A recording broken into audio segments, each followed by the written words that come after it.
नमस्कार, मैं हूं विजयश्री और स्वागत है आपका सियासत नगरी में। मध्य प्रदेश के रीवा से बीजेपी सांसद जनार्दन मिश्र एक बार फिर विवादों में हैं। इस बार उनका बयान भारत की मुस्लिम आबादी को लेकर है, जो अब सोशल मीडिया पर जमकर वायरल हो रहा है। सांसद ने कहा कि 1947 में देश के बंटवारे के दौरान जो मुसलमान भारत में रह गए, वे आज कांग्रेस की राजनीति का मोहरा बन चुके हैं और देश में छाती में मेक ठोंकने का काम कर रहे हैं।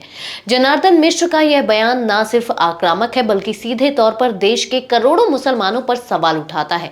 उन्होंने आरोप लगाया कि कांग्रेस ने अपने फायदे के लिए पाकिस्तान जाने वालों में से कुछ को यही रोक लिया था और आज वही लोग हिंदुओं के लिए चुनौती बन गए हैं।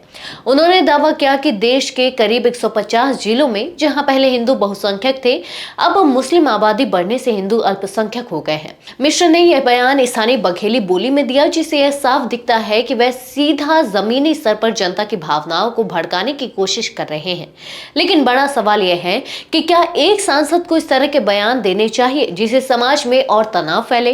गौर करने वाली बात यह भी है कि जनार्दन मिश्र का विवादित बयानों से पुराना नाता है।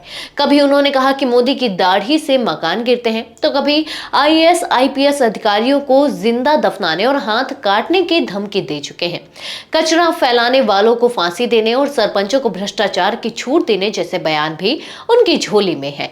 यही वजह है कि उनके किसी भी बयान के आते ही राजनीति गर्मा जाती है। आज जब देश बेरोजगारी, महंगाई और विकास जैसे असली मुद्दों से जूझ रहा है, तब इस तरह के भड़काऊ बयान जनता के गुस्से को और बढ़ा रहे हैं। विपक्ष सवाल उठा रहा है कि आखिर बीजेपी सांसद लगातार जहरीली भाषा का इस्तेमाल क्यों कर रहे हैं और पार्टी इस पर चुप क्यों है। जनता पूछ रही है, क्या समाज को बांटने वाली राजनीति ही आने वाले चुनावों का एजेंडा बनने वाली है, या फिर कभी असली मुद्दों पर भी बात होगी?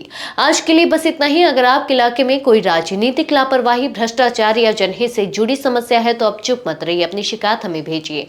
सियासत नगरी आपकी आवाज को मंच देगा और जवाबदेही तय करेगा, क्योंकि अब हर सवाल होगा सीधा सत्ता से।